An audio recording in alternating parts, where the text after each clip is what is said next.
اللہ اللہ اللہ اللہ اللہ اللہ اللہ اللہ الحمد للہ رب العالمین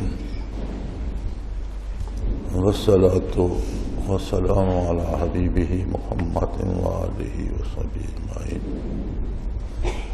اعوذ باللہ من الشیطان الرجیم بسم اللہ الرحمن الرحیم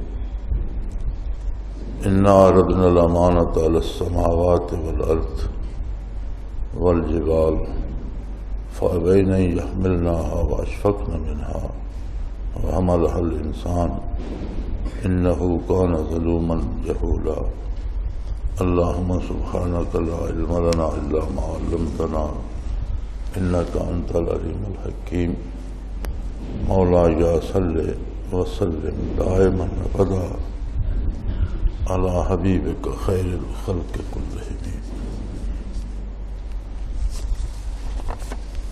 سادہ سا ترجمہ اس کا یہ ہے کہ ہم نے یہ امانت آسمانوں، زمین، پہاڑوں پر پیش فرمائی.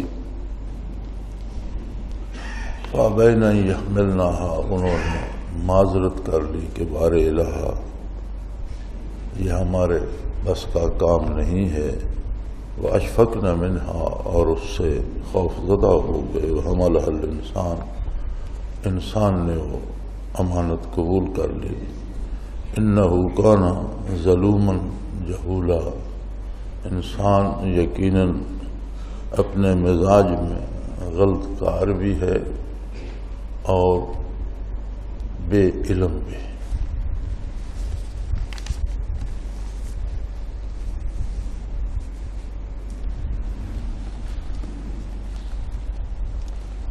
اللہ جل شانہ نے اپنی ساری مخلوق میں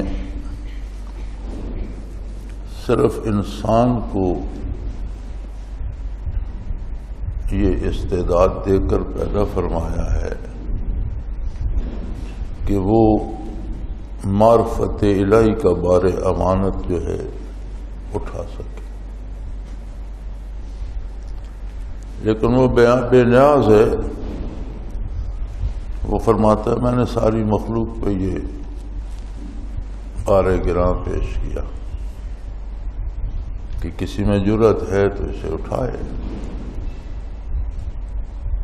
لیکن سب نے معذرت کر لی اس لیے کہ ان میں اس بار گراں کو اٹھانے کی استعداد تخلیقی طور پر تھی ہی نہیں.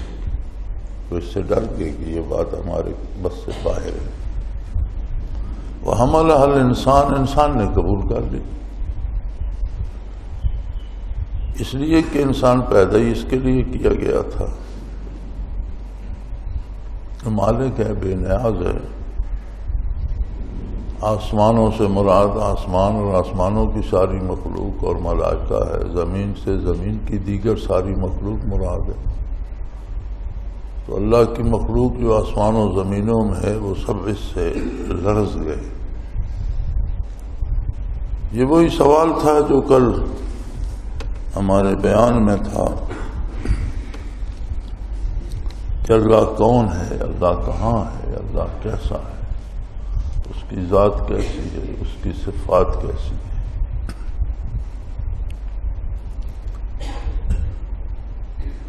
تو اللہ کریم نے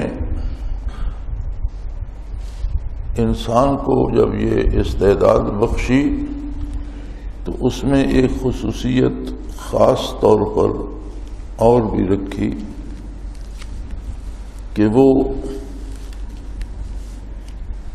اس امانت کو اور اس بار گراں کو سنبھالنے کا طریقہ یعنی علوم معرفت بھی اللہ سے حاصل کرے. اور اسی لیے پہلے انسان کو آدم علیہ السلام کو نبوت عطا فرمائی اور بعد میں آنے والے ہر زمانے میں ہر قوم میں، ہر بستی انسانی آبادیوں میں انبیاء مبعوث فرمائے، کیونکہ اگر علوم الہی نہیں ہوں گے، تعلیمات نبوت نہیں ہوں گی، انسان اپنی رائے اپنے تجربے سے کرنا چاہے گا تو اس معاملے میں قطعی جاہل ہے، وہ نہیں سمجھ سکے گا۔ جب جانتا نہیں ہے تو کام بھی غلط کرے گا، الٹے کام کرے گا۔ اور آج بھی دیکھ لیں کہ جو شخص بھی کتاب اللہ اور سنت نبی علیہ الصلوۃ والسلام سے ہٹ جاتا ہے، وہ کتنا دانشور ہو، کتنا سائنسدان ہو، کتنا مورخ ہو، کتنے علوم میں مہارت رکھتا ہو، معرفت الہی کی طرف ایک قدم نہیں بڑھ سکتا، بلکہ اس سے دور ہوتا چلا جاتا۔ تو انسان ذاتی طور پر، یعنی انسان کی جو فطری استعداد ہے، اس میں یہ قوت نہیں ہے کہ معرفت الہی کے بارے گراں کو سنبھالنے کے لیے اس کے طریقے اور کے سلیقے خود ایجاد کر سکے۔ اس لیے کوئی انسانوں کا ایجاد کردہ مذہب کبھی حق نہیں ہوتا۔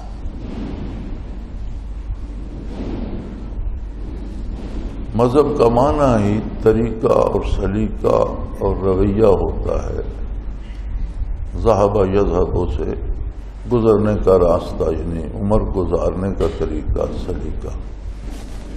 اب انسان اگر اپنے ذاتی علوم سے مقرر کرنا چاہے تو اس معاملے میں وہ قطعاً جاہل بھی ہے، اور جب جاہل ہے تو الٹے کام کرے گا،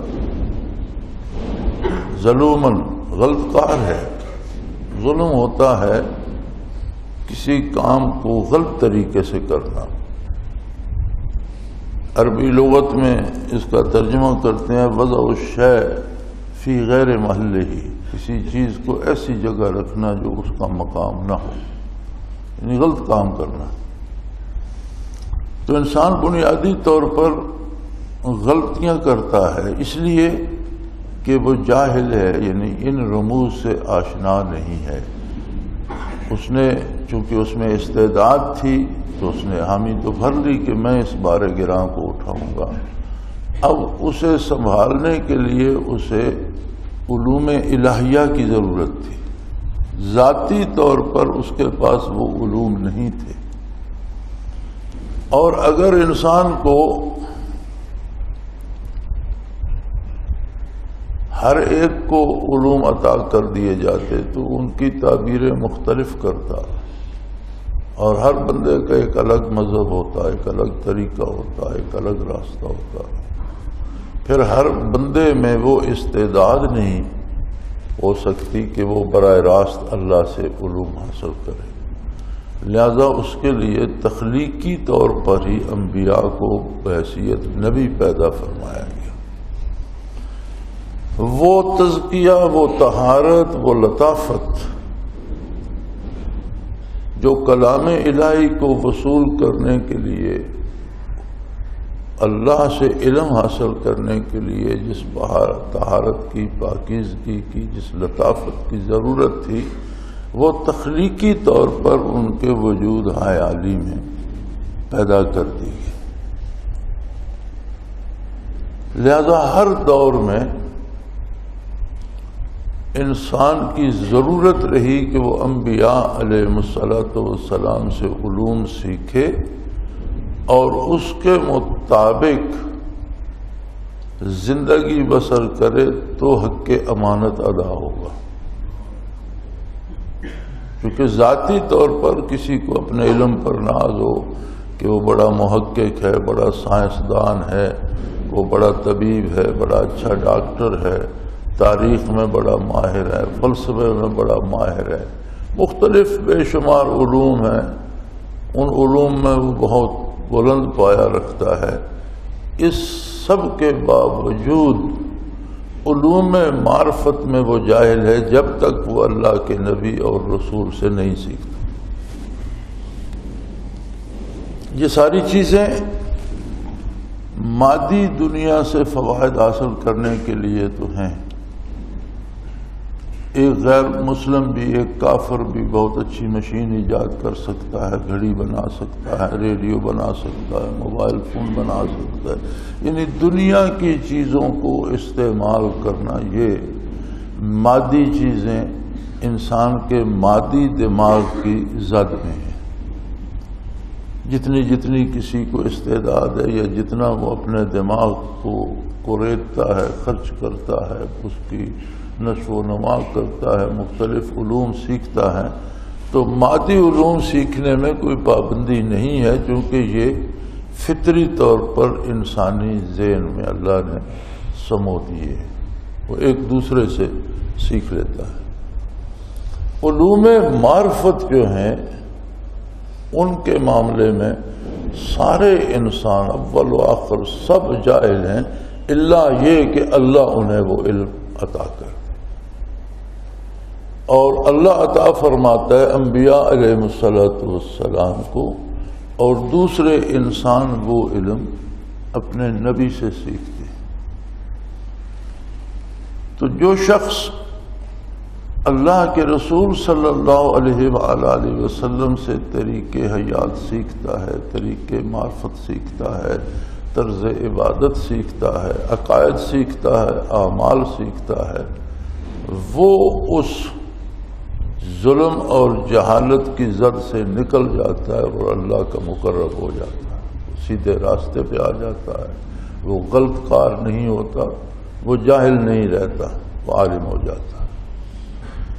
اور جو زندگی کے اطوار یا زندگی کرنے کے طریقے خود ایجاد کرتا ہے، وہ ہمیشہ غلطیاں کرتا ہے. آپ تجربہ کر کے دیکھ لیں کہ پوری دنیا کے ممالک کے چنے ہوئے لوگ، پڑھے لکھے دانشور جمع ہوتے ہیں، ایک ادارہ بنتا ہے قانون ساز، پھر ملک کے لیے قانون بناتے ہیں. پھر جب اس کی نفاذ کا وقت آتا ہے تو پتہ چلتا ہے اس میں یہ بھی خامی ہے، یہ بھی خامی ہے، یہ بھی خامی ہے. پھر اس میں ترمیمیں آتی ہیں، پھر انسانوں کی خواہشات غالب آ جاتی ہیں، پھر اس میں وہ الٹی ترمیمیں کر کے اپنے مفاد کے لیے کرتے ہیں. تو یوں پوری دنیا میں کشاکش ہمیشہ چلتی رہتی ہے. کوئی اس کے خلاف جلوس نکال رہا ہے، کوئی اس کے حق میں جلوس نکال رہا ہے، کوئی لڑ رہا ہے، کوئی مر رہا ہے. لیکن جو قانون اللہ نے عطا فرمایا، جو اللہ کے نبی نے عطا فرمایا، اس کے لیے کوئی اسمبلی نہیں تھی، کوئی لوگ جمع نہیں ہوئے، کوئی چند لوگوں کے لیے نہیں تھا. کیسی عجیب بات ہے کہ جزیرہ نما عرب کا تو ایک اپنا ماحول تھا، ایک اپنا موسم تھا، ان کی مخصوص ضروریات تھیں. وہ تو 2-4 کھجوروں پہ بھی دن بسر کر جاتے تھے. اونٹنی کا دودھ 2 گلاس مل گیا تو ایک دن اس پہ بھی بسر ہو جاتا تھا. وہ تو عجیب طرح کے لوگ تھے، زندگی عجیب طرح کی تھی. ان میں تو یہ استعداد نہیں تھی کہ ایسا قانون بنا دیتے کہ وہ ساری دنیا کے لیے اور قیامت تک کے سارے زمانوں کے لیے قابل قبول ہوتا. یہ تو ایک ہستی نے بتایا اور اس نے کہا صلی اللہ علیہ وسلم کہ یہ بات میری بھی نہیں ہے، اللہ نے مجھ پہ نازل فرمائی. یہ قانون اس کا ہے جس کا سارے جہان جس کے ہیں، جس کی مخلوق ہے. اس نے مخلوق خود پیدا کی، ان کی ضروریات خود پیدا فرمائی، ان کی تکمیل کے ذرائع خود پیدا فرمائے. پھر انسان سے کہا کہ یہ شیشہ گہے حیات ہے، اس میں شیشے لگ بھی سکتے ہیں، ہاتھ کٹ بھی سکتے ہیں، چہرے پھٹ بھی سکتے ہیں، زخمی بھی ہو سکتے ہو، اسے ذرا سلیقے سے استعمال کرو. اگر توڑ پھوڑ کرو گے تو کتنے لوگوں کو کرچیاں چبھیں گی، کتنی مخلوق کے لیے پریشانی ہوگی.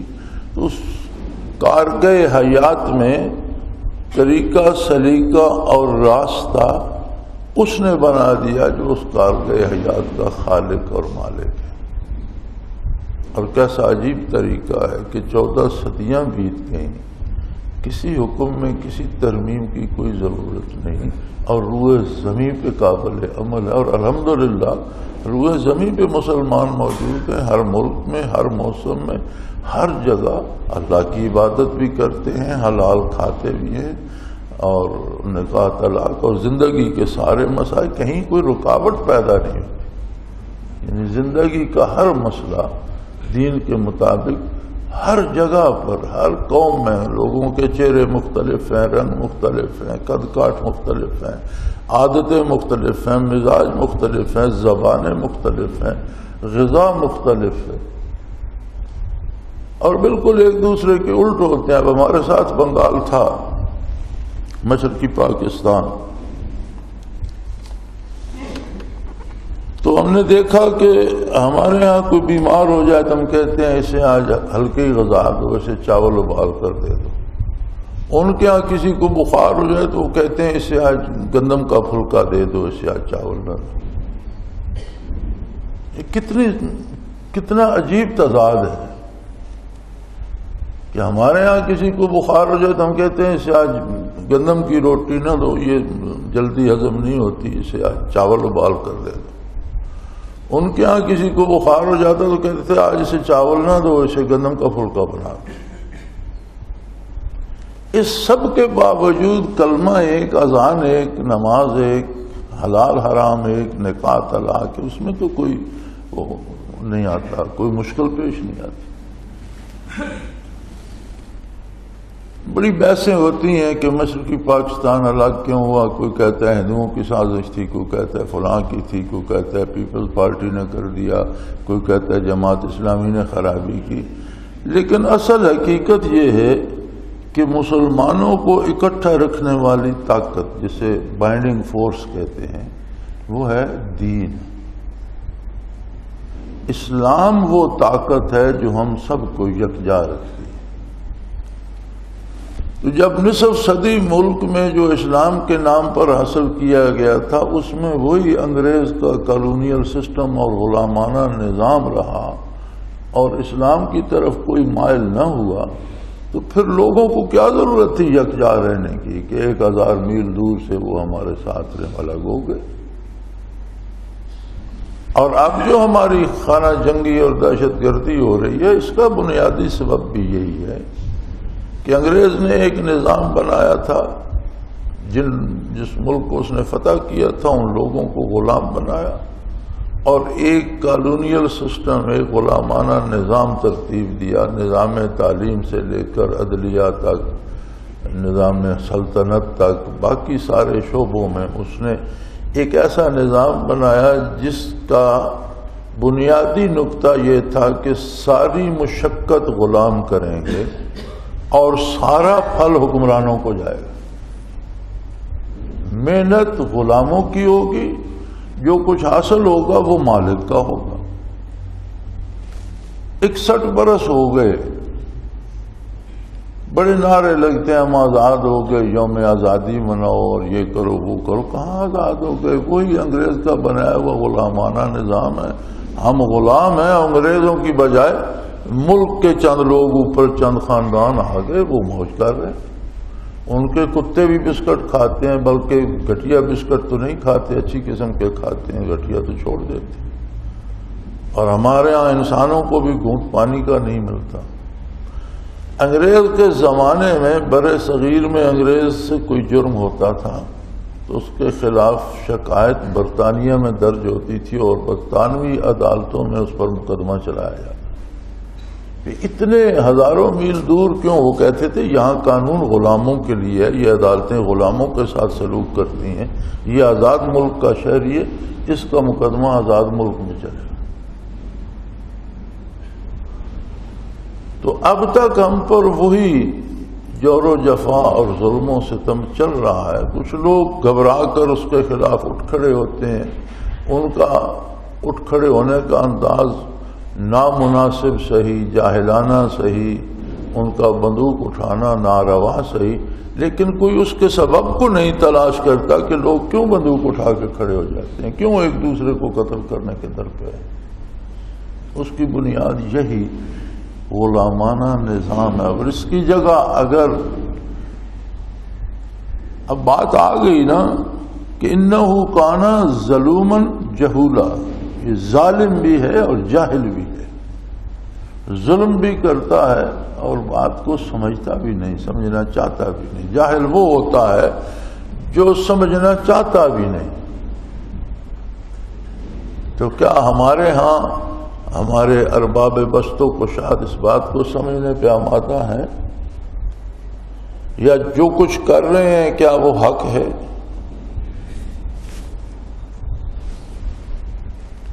تو بنیادی طور پر انسان جب علوم الہیہ سے الگ ہوتا ہے تو اپنی ذات میں وہ غلط کار رہ جاتا ہے یا جاہل۔ اس کا عادل ہونا، اس کا عالم ہونا مشروط ہے علوم الہیہ سے جو نصیب ہوتے ہیں بارگاہ نبوت اور رسالت سے۔ تو اس میں یہ فرمایا گیا کہ میں نے استعداد دی تھی، ہمت دی تھی، یہ توفیق پیدا کر دی تھی، اور ہر انسان بنیادی طور پر وہ جنگل میں ہے یا شہروں میں، بنیادی سوچ اس کی یہ ہوتی ہے کہ اللہ کون ہے، اللہ کہاں ہے، اللہ کیسا ہے، اس کی ذات کیسی ہے، اس کی صفات کیسی۔ یہ سوال ہر انسان کے دل میں پیدا ہوتا ہے، کسی فرشتے کے دل میں نہیں آتا۔ وہ صرف حکم سنتے ہیں اور اس کی اطاعت تعمیر بجا لاتے ہیں۔ کسی جانور، کسی درخت، کسی پیڑ، کسی آسمان، کسی زمین کی دوسری مخلوق یا خود زمین و آسمان ان کے ذہن میں نہیں آتا۔ اللہ کی مخلوق اللہ کے لیے تو ساری حیات ہے، ہمارے لیے وہ بے حس ہو یا بے زبان ہو، اللہ کے لیے تو وہ مخلوق ہے، اس کے ساتھ تو ساری اسی طرح ہم کلام ہے۔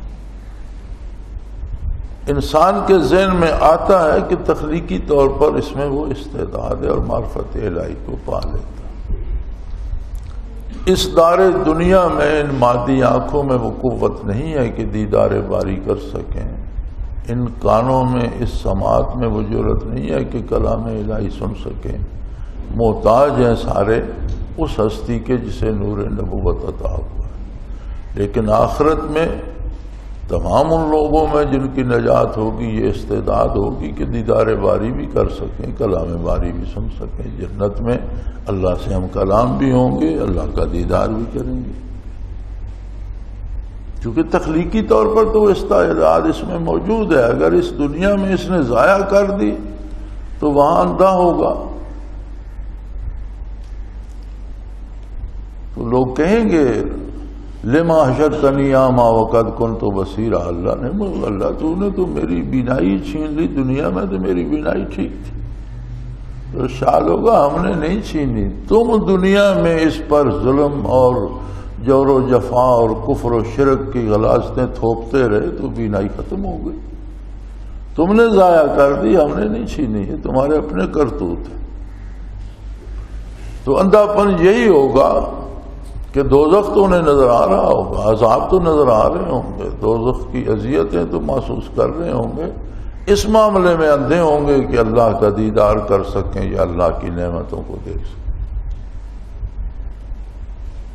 تو بنیادی طور پر، ذاتی طور پر انسان کے پاس علم معرفت ہے نہیں، وہ محتاج ہے۔ موسیٰ علیہ السلام کے زمانے کے ایک دانشور نے کہا تھا کہ موسیٰ جو کچھ کہتے ہیں بہت اچھی باتیں ہیں، اور اتنی اچھی باتیں کرتے ہیں کہ ان کی نبوت پہ یقین آ جاتا ہے، واقعی وہ نبی ہوں گے۔ لیکن یہ ان پڑھ لوگوں کو اور جاہلوں کو چاہیے کہ ان سے سیکھیں، ہم تو پڑھے لکھے لوگ ہیں، ہمیں کیا ضرورت ہے، ہم تو خود جانتے ہیں، حالانکہ وہ کچھ نہیں جانتا۔ جو وہ جانتا تھا وہ مادی علوم تھے، معرفت الہیہ کے بارے میں وہ بھی اتنا ہی جاہل تھا جتنے دوسرے لوگ تھے۔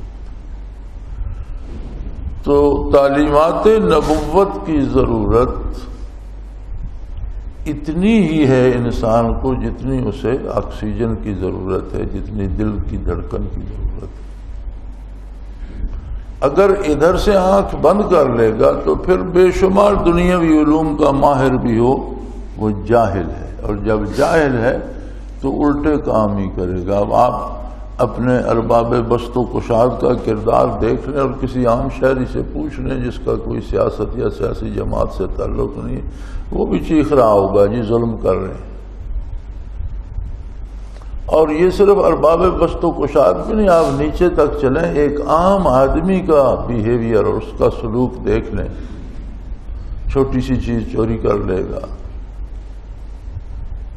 اصل پیسے اور ہوں گے اور زیادہ پیسوں پہ چیز بیچ دے گا، چیز دے دے گا، پیسے دے دے گا، اس کی کوالٹی اچھی نہیں ہوگی، جو بتائے گا وہ نہیں ہوگی، وزن میں کمی کر دے گا، یعنی جتنا جس کا بس چلتا ہے اتنا ظلم ہر بندہ کر لیتا ہے، ہر وہ بندہ جو علوم نبوت سے بے بہرا ہے، وہ دنیا کے کسی ملک میں ہے، کسی قوم میں ہے، کہیں بھی ہے، ہر بندہ زیادتی بھی کرتا ہے۔ اور پھر سب سے بڑا ظلم یہ ہے کہ خالق حقیقی کے علم سے بے بہرا رہنا۔ جس نے بے پناہ نعمتیں دی ہیں، جس نے نور نبوت عطا فرمایا، جس نے اپنی کتاب عطا فرمائی، اور ساری زندگی اس کی طرف توجہ نہ کرنا، یہ کیا کم ظلم ہے؟ بجائے خود یہ بہت بڑا ظلم ہے اور بہت بڑی جہالت ہے۔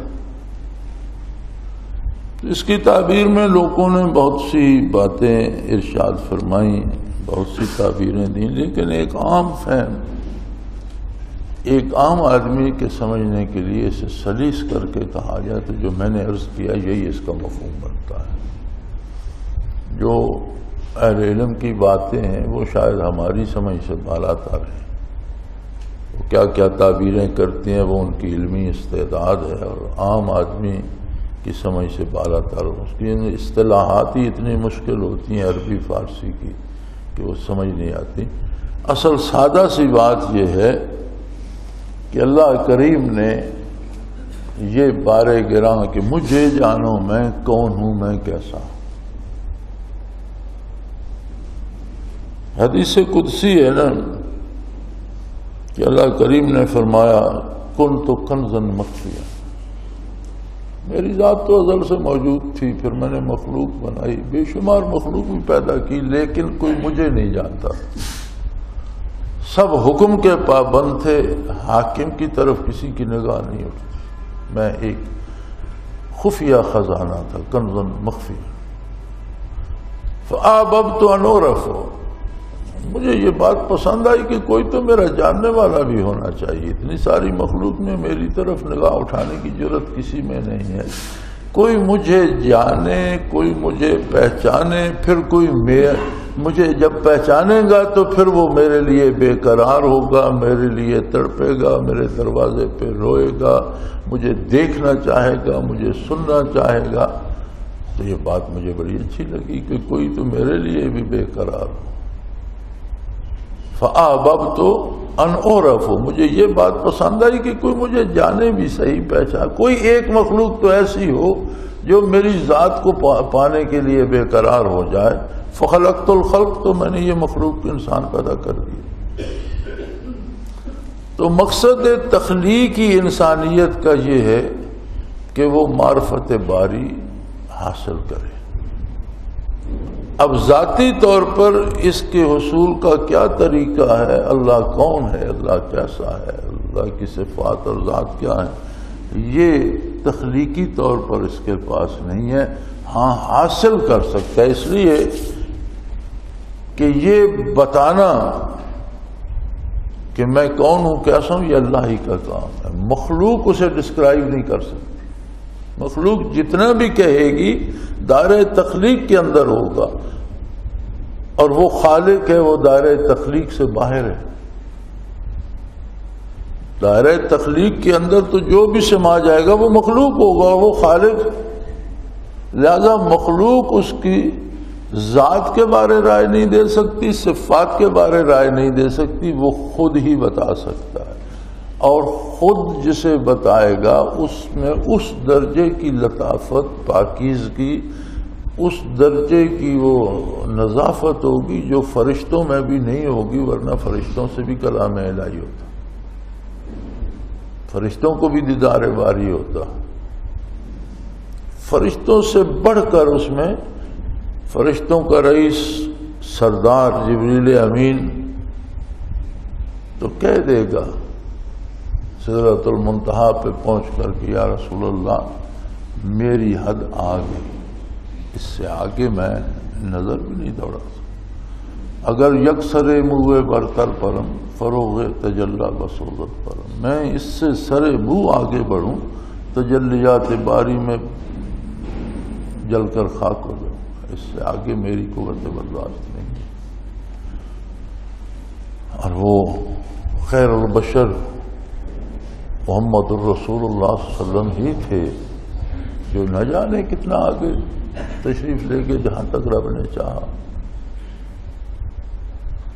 وہ فطری استعداد تھی اور وہ نظافت وہ لطافت تھی کہ فرشتوں میں نہیں تھی۔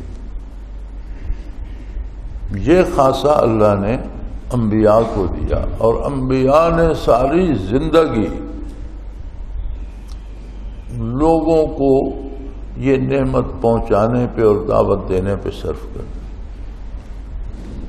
950 سال نوح علیہ السلام دعوت اللہ دیتے رہے، 950 سال، اور قوم مخالفت کرتی رہی، مارتی رہی، تکلیفیں دیتی رہی، مذاق اڑاتی رہی۔ 950 سال کتنا عرصہ بنتا ہے۔ اور فرماتے ہیں جب کشتی میں سوار کیے تو کم و بیش 80 کے لگ بھگ مرد و خواتین تھے جو 950 سال میں ایمان لائے تھے،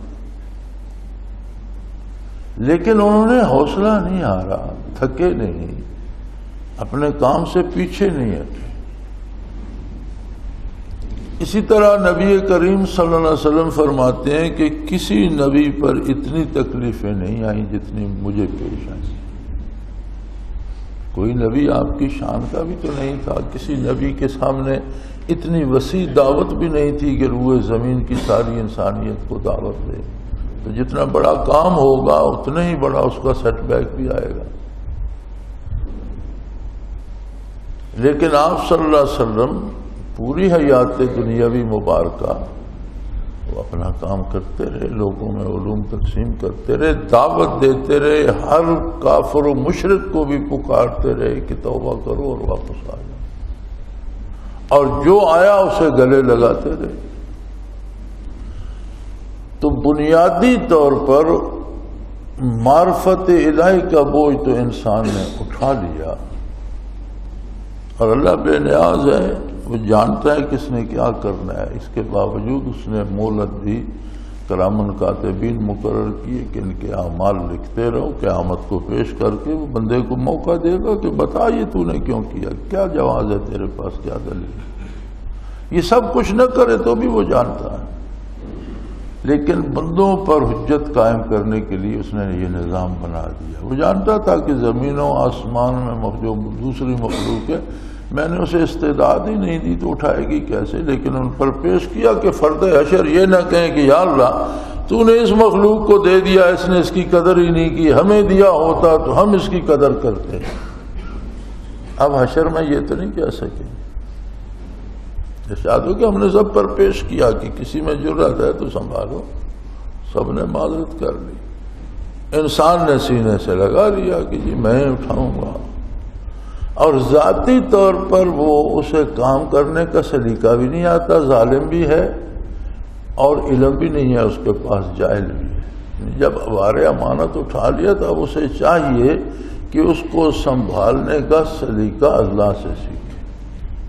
اللہ سے سیکھنے کا دروازہ ہے اللہ کا رسول صلی اللہ علیہ وسلم، لہذا علوم نبوت حاصل کرے، اس کے مطابق اس امانت کا حق ادا ہوگا۔ اگر ایسا نہیں کرے گا تو ظلم کرے گا، جہالت کی وجہ سے کرے گا، اور اس کے نتائج دنیا میں تو بھگتے گا ہی، آخرت میں بھی بھگتنا پڑیں گے۔ وآخر دعوانا ان الحمدللہ رب العالمین۔ الحمدللہ رب العالمین، والصلاة والسلام علی حبیبہ محمد وعلی صحبہ۔ اللہم ربنا لا تحقرنا بغضبک ولا تهلكنا بعذابک، اللہم ربنا لا تسلط علینا من لا يرحمنا، انت ولینا فی سفرنا صلی اللہ تعالی علی حبیبہ محمد برحمتک یا ارحم۔ اللہ اللہ اللہ اللہ اللہ اللہ اللہ اللہ۔ حضرت امیر محمد اکرم آوان مد ظلہ العالی دارالعرفان منارہ ضلع چکوال میں سالہ سال سے قرآن و حدیث کے اوپر خطابات کر رہے ہیں اور سلسلہ نقشبندیہ اویسیہ کے مطابق لوگوں کو ذکر الہی کی تربیت دے رہے ہیں۔ وہ قرآن پاک کی تفسیر ترتیب وار بیان کر رہے ہیں۔